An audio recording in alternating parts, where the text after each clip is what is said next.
एक बार एक शिक्षक संपन्न परिवार से संबंध रखने वाले एक युवा शिष्य के साथ कहीं टहलने निकले।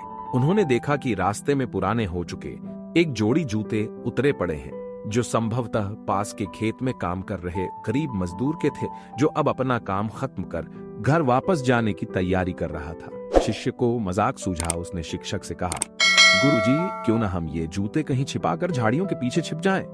जब वो मजदूर इन्हें यहां नहीं पाकर घबराएगा तो बड़ा मजा आएगा। शिक्षक गंभीरता से बोले, किसी गरीब के साथ इस तरह का भद्दा मजाक करना ठीक नहीं है।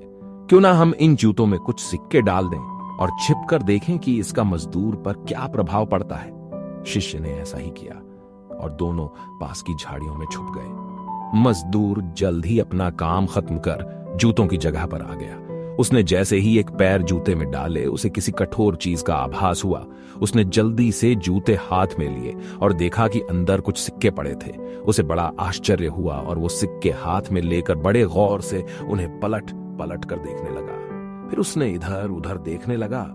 दूर दूर तक कोई नजर नहीं आया तो उसने सिक्के अपनी जेब में डाल लिए। अब उसने दूसरा जूता उठाया, उसमें भी सिक्के पड़े थे। मजदूर भाव विभोर हो गया। उसकी आंखों में आंसू आ गए। उसने हाथ जोड़ ऊपर देखते हुए कहा, हे भगवान, समय पर प्राप्त सहायता के लिए उस अनजान सहायक का लाख लाख धन्यवाद। उसकी सहायता और दयालुता के कारण आज मेरी बीमार पत्नी को दवा और भूखे बच्चों को रोटी मिल सकेगी। मजदूर की बातें सुन शिष्य की आंखें भर आईं। शिक्षक ने शिष्य से कहा, क्या तुम्हारी मजाक वाली बात की अपेक्षा जूते में सिक्का डालने से तुम्हें कम खुशी मिली?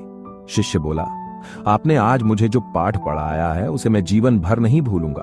आज मैं उन शब्दों का मतलब समझ गया हूं जिन्हें मैं पहले कभी नहीं समझ पाया था, कि लेने की अपेक्षा देना कहीं अधिक आनंददायी है। देने का आनंद असीम है, देना देवत्व है। दोस्तों, सचमुच जॉय ऑफ गिविंग से बढ़कर और कोई सुख नहीं है। हमें इस कहानी से शिक्षा लेते हुए अपनी अपनी क्षमता के अनुसार जरूर कुछ न कुछ दान देना चाहिए और जरूरतमंदों की हर संभव मदद करनी चाहिए।